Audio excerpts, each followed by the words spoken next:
விஷயம் வந்து இவங்க ஆட்கள் மேலே எல்லார் மேலேயும் புசி ஆனந்த் மேலே நம்ம மினிஸ்டர் மேலெல்லாம் போட்டாங்களே எஃப்ஐஆர், ஏன் விஜய் அதில் வந்து சேர்க்கவே இல்லை?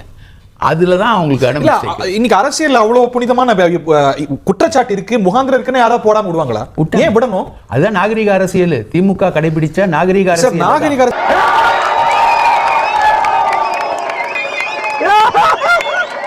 அதுதான் நாகரிக அரசியல். திமுக கடைபிடிச்ச நாகரிக அரசியல். என்னென்ன சொல்றான் பாருங்க, கம்பி கட்டுற கதையெல்லாம் எடுத்து போடுறாங்க. ஃப்ரிட்ஜ் கான்ட்ராக்ட், ரோடு கான்ட்ராக்ட், நிலக்கரி கான்ட்ராக்ட், மணல் கான்ட்ராக்ட், லிஸ்ட் பெருசா போய்கிட்டு இருக்கு. இப்படி கான்ட்ராக்டா எடுத்து பல கோடிகளை வாரி குமிச்ச திமுக அமைச்சர்களை ஏழைகளுக்கு சர்வீஸ் பண்றதுக்கு நீங்க பண்ணுங்க சார், நான் சர்வீஸ் பண்றதுக்கு வரல. இங்க காசு வெட்டலன்னா ஒரு கக்கூஸ் கூட கட்ட முடியாது தெரியுமா? இப்ப உச்ச நீதிமன்ற ஜாமீன், உயர் நீதிமன்ற ஜாமீன், மாவட்ட நீதிமன்ற ஜாமீன்னு ஜாமீன் எடுக்கிறதுக்கு கோர்ட்டா அலைய விட்டுருக்கக்கூடிய காலத்திற்கு நாம ஒரு நன்றி சொல்லுவோம். இருக்காண்டா டேய், ஆண்டவன் இருக்காண்டா, உனக்கு அழிவு ஆரம்பம்டா ஆரம்பம். நெஞ்சுவலி நாடகம் அப்படிங்கறத தொடர்ச்சியா இவங்க போட்டுக்கிட்டு இருக்காங்க. என்ன கம்ப்ளைண்ட்?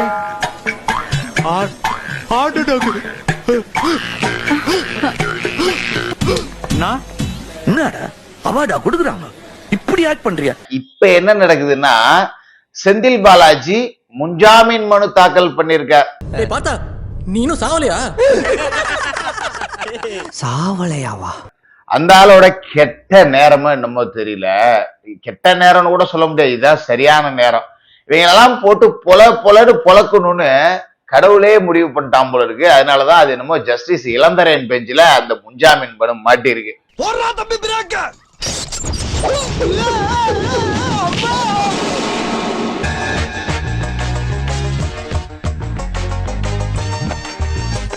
அப்படி பார்த்த உடனே கிழிச்சு தூக்கி போட போறாரு. வந்து முதல்ல ஆஜராக சொல்லி அவர் அமைச்சரா இருந்துகிட்டு தலைமுறையாய் சுத்திட்டு இருக்க, தசாவதாரம் மாதிரி 10 வேஷத்துல சுத்திட்டு இருக்க. உனக்கெல்லாம் வெக்கமே இல்லையாடா? சோறு தானே திங்கிற? எரிச்சல் வருது இவனை, நான் கெட்ட வாரத்துல திக்கி போயிருவேன். அப்புறம் பெத்தம் கொதிக்குது உன்னை பார்க்க. எப்படியாவது தப்பிக்கணும், அதுக்கு முன்ஜாமீன். இதுல ஏவாவேலு ஒருபடி மேல போய் எஃப்ஐஆரே குவாஸுக்கு போயிருக்காப்ல. எஃப்ஐஆர் போட்டதே தப்புன்னு குவாஸுக்கு போயிருக்காப்ல, இவரு முன்ஜாமீனுக்கு போறாரு. உனக்கு டோட்டல் மிஸ்டேக்கா? 100 200 1029 போதுமா? ஓசிஸ் மார்க் போட்டுட்டியா? மொத்த பேர்களும் பேட்.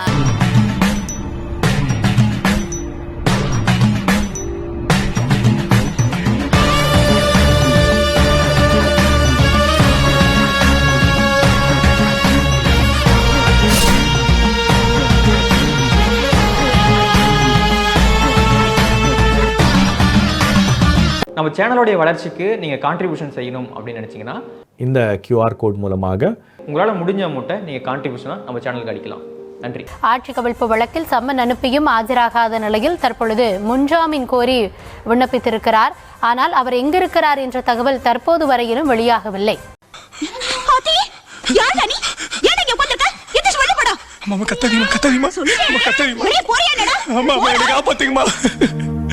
எனக்கு ஏன் மு.க. ஸ்டாலின் அவர்கள் ஒரு முதிர்ந்த அரசியல் தலைவர், அவர் ஏன் அட்வைஸ் பண்ணல?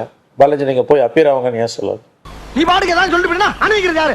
அவன்ல போடா, நீ பஞ்சாயத்துல வந்து கிழிச்சு போடா. நான் கேட்குறேன், இதே தானே வீட்டில் உட்காந்து வீட்டில் இருந்து வீடியோ போட்டார் அண்ணன். உங்களுக்கு ஏதாவது பேசணும், ஏதாவது பகையை காட்டணும், என் மேலே காட்டு. நான் வீட்லேயே தான் உட்காந்துருக்கேன். ஒன்று என்னோட சாந்தம் ஆஃபீஸில் இருப்பேன், இல்லாட்டி நீலாங்கரை வீட்டில் இருப்பேன். 2 அட்ரஸும் உனக்கு தெரியும். நேராக வான்னு சொன்னோம். ஒண்ணு விடாம எல்லாரும் சொன்னாங்கன்னா, அவர் சிறையில் அடிச்சாங்கன்னா அவரு தான் அடுத்த செய்தி, அவரு அல்லது அவரோட அடுத்தாங்க எல்லாரும் தான் சொல்றாங்க. பட் இவருடைய ஸ்டேட்டஸுக்கு இவரை போய் நம்ம உள்ள மடக்கி உள்ள வச்சோம்னா, அந்த ரிஃப்ளெக்ஷன், அந்த பின்னூட்டம், அந்த அடி ஒரு பெரிய சுனாமி அழியா ஆளும் கடிச்சு அடிச்சுட்டு போகுங்கிறத எல்லாரும் சொல்றாங்க. ஆனா இன்னைக்கு அவங்க வீட்டுல இல்ல, காணும்னு சொல்லிட்டோம், லுக்கோ நோட்டீஸ் கொடுத்துரும்ல, ஏதோ கோர்ட்ல போய் சரண்டர் ஆகுங்க, ஏதோ ஒரு வீடியோ போடுங்க. இப்ப எங்க போச்சு இந்த வாய்? இப்ப புரியுதுங்களா? நாங்க நேர்மையா இருந்ததுக்கும் இவங்க தப்பு பண்ணிட்டு பயந்து ஓடுறதுக்கும் உள்ள வித்தியாசம் உங்களுக்கு புரியுது பாரு. அதாவது குத்தம் நெஞ்சுதான் ஒண்ணும் பண்ண மாட்டாங்கடா, கார்ல எடுத்துன்னு போவாங்க.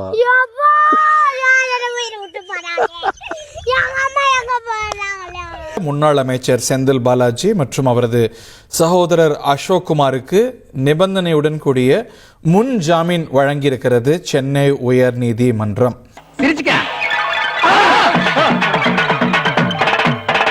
நிபந்தனையுடன் கூடிய முன்ஜாமீன் வழங்கப்பட்டிருக்கிறது.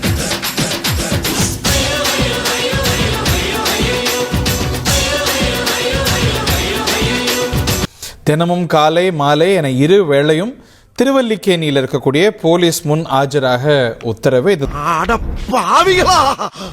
வாயில சுவிட்ட வச்சு வெடிய அடியில வச்சுட்டீங்களா? அதாவது காலை மாலை என இரு தினமும் இருவரும் சம்பந்தப்பட்ட விசாரணை அதிகாரி முன்பு ஆஜராக வேண்டும் என்ற ஒரு நிபந்தனையானது விதிக்கப்பட்டு இருக்கிறது. ஒழுங்கா பொத்திக்கிட்டு கையெழுத்து போட்டு போயிட்டாரு.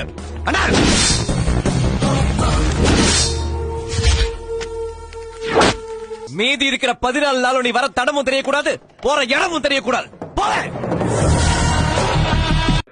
இவங்கெல்லாம் அவ்வளவு சீக்கிரம் தப்பிச்சிருவாங்களா அப்படின்னு பார்த்தா கடவுள் இருக்காரு. அப்பப்ப யாரையாவது மனிதர்களை அனுப்பி விட்டு இவங்களெல்லாம் செய்ய விட்டுருவாரு கடவுள். அப்படி அமைக்கப்பட்டதுதான் இந்த அரசு அப்படின்னு நான் நினைச்சுக்கிறேன்.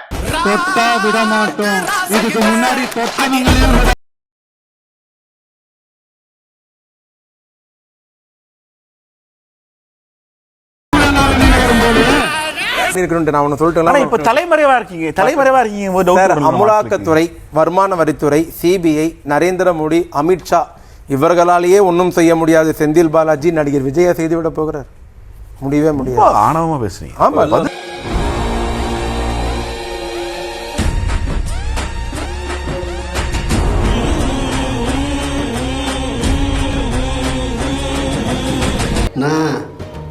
இவனுல மாதிரி பேப்பர் ரவுடி நான் இல்லைன்னு உனக்கு நல்லா தெரியும். சொல்லுவி லுக் அவுட் நோட்டீஸ்ன்றதோட கான்செப்ட் தெரிஞ்சவங்களுக்கு தெரியுங்க. இது ரொம்ப ரொம்ப ரொம்ப அவலமான விஷயம். திராவிட முன்னேற்ற கழகத்துக்கு தோத்தது பெரிய விஷயம் இல்லைங்க. தோக்கிறதும் ஜெயிக்கிறதும் ரொம்ப சகஜங்க. தோத்த பிறகு இந்த 2 மாசமா அந்த கட்சியோட செயற்பாடுகள் தான் நம்ப முடியாத அளவுக்கு அவலமானதாக, அருவருக்கத்தக்கதா இருக்கு. ஒவ்வொரு இடத்துலையும் தோத்து வாங்கி கட்டிக்கிறாங்க. இன்னைக்கு சுப்ரீம் கோர்ட்ல நல்லா வாங்கி கட்டியிருக்காங்க.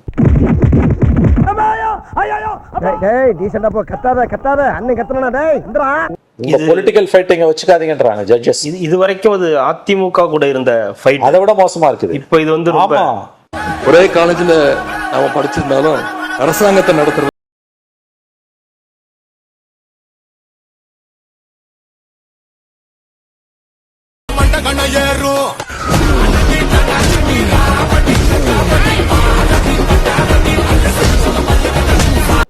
அவங்களுக்கு அப்பீரான ரஞ்சித் குமார்ன்ற வழக்கறிஞரால பேசவே முடியல. இல்ல, அவர் எந்திரிச்சோடனே இந்த இது கேள்விதான், என்னது குற்றவாளி அப்படின்னு. அந்த குற்றவாளி அவருக்கு சேர்க்க எஃப்ஐஆர்ல கூட ஒரு பேர் இல்லையே. எஃப்ஐஆர்ல இருந்தா கூட குற்றவாளி கிடையாது, குற்றம் சாட்டப்பட்டவர். எஃப்ஐஆர்ல விஜய் பேரும் கிடையாது, ஆதவ் பேரும் கிடையாது. அத அன்னைக்கு நம்ம பெருந்தன்மையா விட்டோம். எப்பா சாமி போதும்டா ஓட்டது ரீல அந்து போச்சு. ஏங்க, ஒரு சீஃப் மினிஸ்டரை ஒரு மாநிலத்துக்குள்ள இந்த இடத்துக்கு போவாதன்னு சொல்ற அதிகாரம் சுப்ரீம் கோர்ட்டுக்கே கிடையாது. இப்படி ஒரு பெட்டிஷன் அவங்க எப்படி முதல்ல ஃபைல் பண்ணாங்கன்னே தெரியல. ஐயோ, ஒரு பைத்தியக்கார பைலட் அந்த மாட்டிட்டு படுற பாடு. சரி சரி சரி, ஸ்டார்ட் பண்ணு.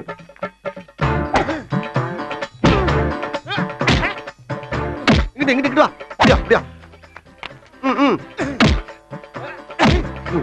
படைக்கலடி படைக்கல மண்டையில மட்டும் அடிச்சிடாத, குலக்கேசல் உள்ள போயிருவேன்.